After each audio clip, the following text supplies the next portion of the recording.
ढुङ्गा फुलका हामी एउटै माला नेपाली सार्वभौम भई फैलिएका मेची महाकाली प्रकृतिका कोटि कोटि सम्पदाको आचला मेहरूका राजधानी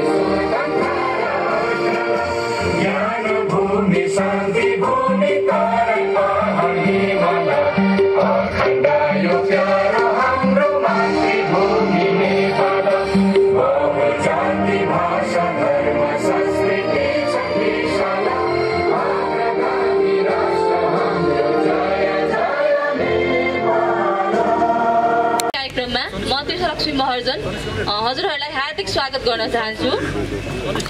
हामीले स्कुल पढ्दादेखि नै साथै धेरै सुन्दै आएको एउटा नारा छ हरियो वन नेपालको धन भनेर र यही नारालाई सार्थक बनाउनको लागि पनि हामीलाई वृक्षारोपण अत्यन्तै आवश्यक छ र अहिलेको यो विश्वलाई नै कोभिडले आक्रान्त पारेको अवस्थामा अक्सिजनको महत्त्व पनि हामीले जानिसकेका छौँ र अक्सिजनको लागि चाहिँ प्रमुख प्राकृतिक स्रोत भनेको नै रुख हो र यही कुराहरूलाई मनन गरेर आज यहाँ उपस्थित हुनुभएका सम्पूर्ण अतिथिज्यूहरू सम्पूर्ण नगरवासीज्यूहरूमा म पुनः स्वागत गर्दै यहाँबाट बिदा हुन आज वृक्षारोपणमा उपस्थित हुनुभएका प्रमुख अतिथिज्यूबाट वृक्षारोपणको शुभारम्भ गर्ने कार्यक्रम यहाँ हाम्रो उद्घोषक मित्रले भनिसक्नु भएको छ।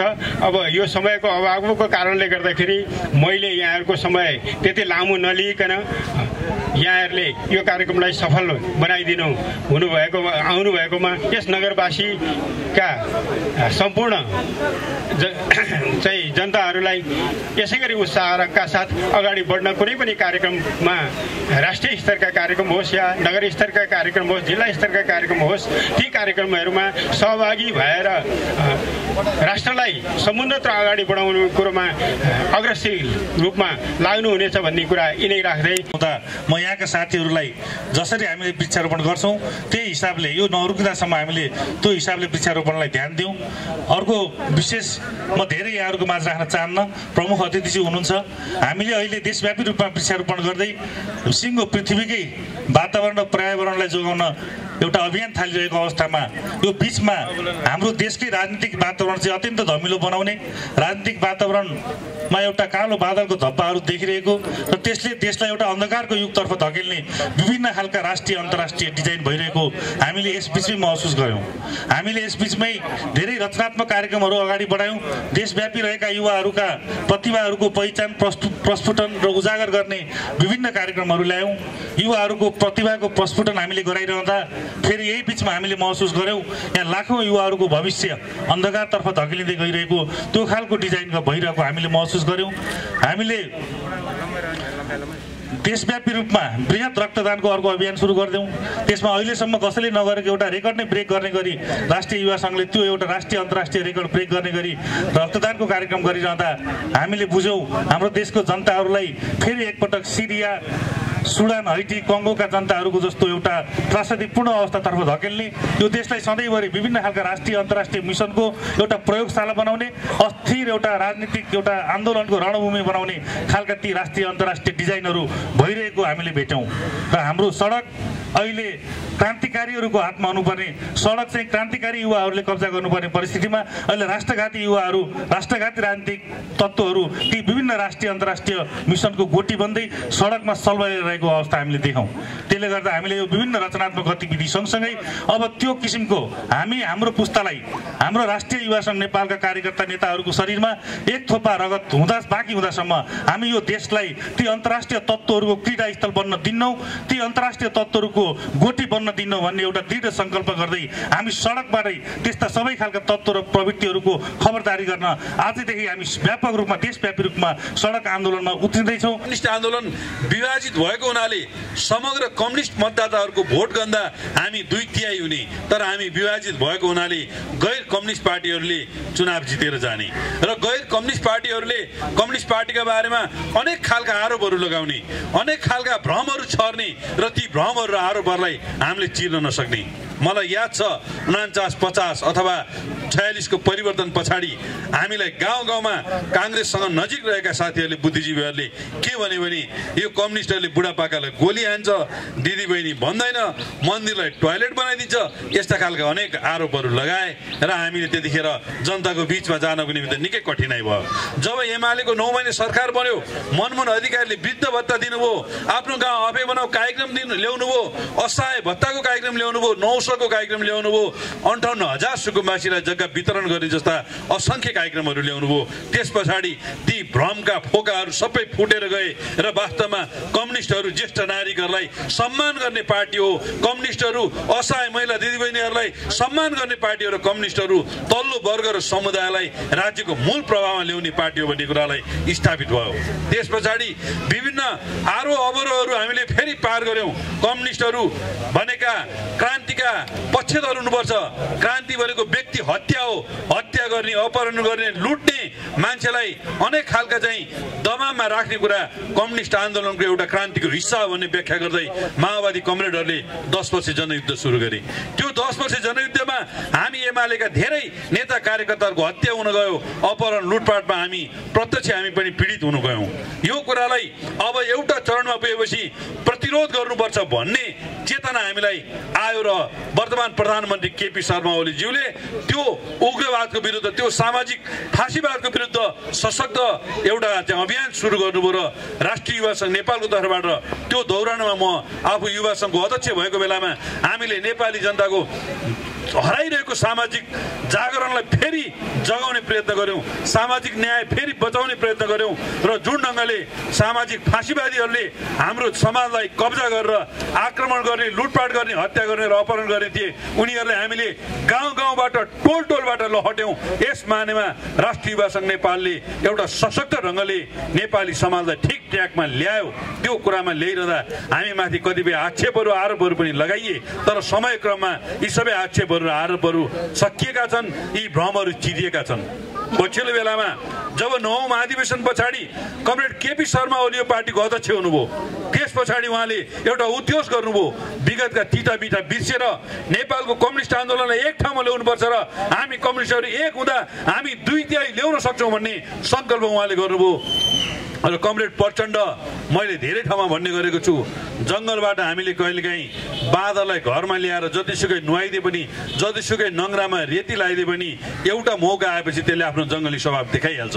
हिजो त्यो अभियानमा लागेको कमरेड प्रचण्डलाई कमरेड केपी शर्मा ओलीले नेकपा बनाएर अगाडि ल्याउनु भयो, दोस्रो अध्यक्षको भूमिका दिनुभयो। यतिसम्म कि यो अहिले उहाँहरूले बुद्धि नबिगारेको भए यो आउँदो वैशाखसम्म हामीले उहाँहरूलाई पार्टीको महाधिवेशन गर्ने र महाधिवेशन पछाडि उहाँलाई अध्यक्ष छोड्नेसम्मको संकल्प कमरेड हाम्रो प्रधानमन्त्रीले भन्नुभएको थियो। उहाँको भाषणमै भन्नुपर्दा केपी ओली एउटा कक्षामा दोहोऱ्याएर पढ्दैन, त्यही भएर म दोहोऱ्याएर पार्टी अध्यक्ष हुन्न, म दोहोऱ्याएर प्रधानमन्त्री हुन्न। अब आउँदो निर्वाचन पछाडिको प्रधानमन्त्री कमरेड प्रचण्ड हुने कि कमरेड माधव नेपाल हुने हो, आउँदो महाधिवेशन पछाडिको अध्यक्ष कमरेड प्रचण्ड हुने हो, कमरेड माधव नेपाल हुनु हो, मिलेर आउनुहोस्, मिलेर भूमिका लिनुहोस्, मिलेर पद दिनुहोस् भन्नुभयो। तर त्यो कुरो उहाँहरूलाई पचेन। उहाँहरू दुवैजना मिलेर कमरेड केपी ओलीलाई यो पार्टीको साधारण सदस्यबाट निकाल्ने, प्रधानमन्त्रीबाट निकाल्ने, संसदीय दलको नेताबाट निकाल्ने जुन खालको गतिविधि गर्नुभयो, त्यस पछाडि फेरि हामी युवाहरूलाई लाग्यो यो देश न्याय मरेको देश हुनेछ। यो केपी शर्मा ओलीको त्याग, तपस्या र बलिदानले नेकपा एमालेका नेता कार्यकर्तामा जुन खालको आत्मा गौरवको अनुभूति हुन थालेको छ, फेरि उहाँमाथि हुने प्रहारलाई हामीले प्रतिरोध गर्नुपर्छ भन्ने लाग्यो र देशभरि फेरि युवा संघ नेपाल एउटा जागरण बोकेर गयो र देशभरिबाट हामीले के पुष्टि गरिदियौँ भने हाम्रो विरुद्ध बनाइएको विपक्षी गठबन्धन भन्दा नेकपा एमाले एक्लै बलियो छ र हाम्रो विरुद्ध बनाइएका अनेक जनसंगठनका गतिविधि भन्दा राष्ट्रिय युवा संघ नेपाल एक्लै बलियो छ र ती सबैलाई हामी ठाउँका ठाउँ सन्देश दिन सक्यौं। के हामी सङ्ख्याका हिसाबले, भूमिकाका हिसाबले र प्रतिरोधी अभियानका हिसाबले तपाईँहरूभन्दा बलियो छौँ भन्ने कुराको हामीले अनुभूति दियौँ। त्यस पछाडि लोकतन्त्रको सुन्दर पक्ष भनेको निर्वाचन हो। संसदमा आज नयाँ सरकार बन्न सक्ने स्थिति छैन, नयाँ कानुन बन्न सक्ने स्थिति छैन। यो परिवेशलाई विचार गरेर प्रधानमन्त्रीज्यूले निर्वाचनमा जानको लागि आह्वान गर्नुभयो र संसद विघटन गर्नुभयो। तर विडम्बना, आफूलाई लोकतन्त्रवादी भन्ने दल नेपाली काङ्ग्रेस ऊ निर्वाचनमा जान तयार छैन। ऊ किन निर्वाचनमा जान तयार छैन? किनभने उसलाई थाहा छ नेकपा एमाले मैदानमा धेरै बलियो छ भन्ने कुरो उसलाई थाहा छ। नेकपा एमाले फुटाएर चकनाचुर पार्न खोज्ने शक्तिहरू सानो टुक्रोमा चोइटिने छन् यदि पार्टी एकतामा आएनन् भन्ने कुरा पनि काङ्ग्रेसले बुझेको छ। त्यही भएर काङ्ग्रेस निर्वाचनमा जान चाहँदैन। काङ्ग्रेस एमालेसँग एक्लै लड्न खोज्दैन। तपाईँ यहाँ धेरै मार्सल आर्टका खेलाडी हुनुहुन्छ। मार्सल आर्टमा विभिन्न उमेर समूहका आधारमा स्पेयरिङ गराइन्छ। त्यसो गर्दा 70 केजी समूहसँग लड्नको लागि 70 केजी 70 एबभकै त्यो खेलाडीहरूलाई छनौट गर्ने गरिन्छ। तर आज काङ्ग्रेस गठबन्धन बनाएर हामीसँग लड्न खोज्दैछ। यसबाट के बुझिन्छ भने नेकपा एमाले नेपालको राजनीतिको हेभी वेट हो भने काङ्ग्रेस लगायतका दलहरू लाइट वेट हुन् र उनीहरू हामीलाई लड्नको निमित्त एक्लै आउन हिम्मत गर्न सकिरहेका छैनन्। विपक्षी गठबन्धन बनाएर हामीसँग लड्न आइरहेका छन्। राष्ट्रिय सभाको चुनावमा हामीले त्यो झझल्को देख्यौँ भने विभिन्न चुनावमा त्यो झझल्को देखेका छौँ। त्यो झझल्को देख्दा पनि हामी हार्यौँ होला, तर मत हारिआएको छ र त्यो हारकै कुरा गर्न भने राष्ट्रिय सभामा 2 सिट नेकपा एमाले छोडेको सिट होइन, त्यो माओवादीले छोडेको सिट हो र माओवादीको सिटमा स्वतन्त्र उम्मेदवार काङ्ग्रेसले जितेको छ। यस मानेमा त्यो एमाले हारेको होइन। प्राविधिक रूपमा भोटले एमाले हारेको देखिए पनि त्यो माओवादीले हारेको हो र माओवादीले बुद्धि पुर्याएर भने आउँदो चुनावमा माओवादी मैले धेरै ठाउँमा भन्ने गरेको छु, माओवादी अब भूगोलमा होइन अब गुगोलमा खोज्न भन्ने पार्टी बन्दैछ। यो कुरा उहाँले बुझ्न आवश्यक छ र माओवादीको 100 क्रान्तिकारी साथीहरू आज अब हामीसँग आउन आवश्यक छ। यस मानेमा एमालेलाई हराउने अन्य कुनै उपाय नभए पछाडि अहिले उहाँहरू अदालतको सहारा लिएर नेकपा एमाले हराउने अभियानमा लाग्दै हुनुहुन्छ। प्रचण्ड कमरेडले केही दिन अगाडिको एउटा फैसलामा भन्नुभयो यो मन्त्री परिषदको पुनर्गठनको प्रक्रियालाई अदालतले उल्टाइदिन्छ। नभन्दै त्यस्तै भयो। उहाँले धादिङमा भाषण गरेको भोलिपल्ट त्यस्तै भयो। प्रधानमन्त्री जुन लोकतान्त्रिक अथवा संसदीय व्यवस्थामा प्रधानमन्त्रीले मन्त्री परिषद पुनर्गठन गर्ने कुरा उहाँको नैसर्गिक अधिकार हो। 74 सालको असोज 1 गते सम्मानित सर्वोच्च अदालतले गरेको फैसला के छ भने त्यतिखेर चुनावी सरकारका प्रधानमन्त्री शेरबहादुर देउबा जो काम चलाउ प्रधानमन्त्री हुनुहुन्थ्यो, उहाँले गरेको मन्त्री परिषदको पुनर्गठनलाई सर्वोच्च अदालतले त्यतिखेर अनुमोदन गरिदियो। त्यसको विरुद्ध आएको रिटलाई दर्तै गरेन। त्यो रिट दर्ता नै नगरिकन सर्वोच्च अदालतले प्रधानमन्त्रीको त्यो अधिकारहरूमा व्याख्या गर्यो।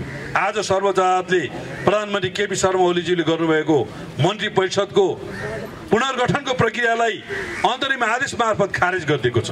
यद्यपि यो फैसलाको अन्तिम निर्णय त आउन बाँकी नै छ, यो मुद्दाको अन्तिम फैसला आउन त बाँकी नै छ र पर्सि 28 गते फेरि अर्को एउटा फैसलाको हामी प्रतीक्षा गरिरहेका छौँ। यहाँ कमरेड प्रचण्डले उद्घोष गरिरहनु भएको छ सर्वोच्च अदालतले शेरबहादुर देउबाजीलाई प्रधानमन्त्रीको रूपमा परमादेश जारी गर्दैछ।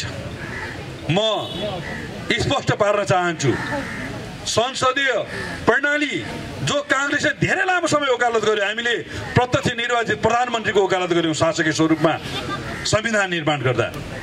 त्यो संसदीय प्रणालीभित्र एउटा पार्टीबाट जितेका सांसदहरूले अर्को पार्टीको नेतालाई भोट हाल्न मिल्छ? म काङ्ग्रेसले प्रश्न गर्न चाहन्छु। यदि सूर्य चिन्हबाट जितेका मान्छेले रुख चिन्हमा भोट हाल्ने हो भने, रुख चिन्हबाट जितेका मान्छेले सूर्य चिन्हमा भोट हाल्ने हो भने यो संसदीय प्रणालीको बेइज्जती हो र यो आम जनताको भावनाको बेइज्जती हो। यस बारेमा सहभागी बन्दिनु हुनको लागि म हार्दिक अनुरोध गर्न चाहन्छु वृक्षारोपण कार्यक्रममा।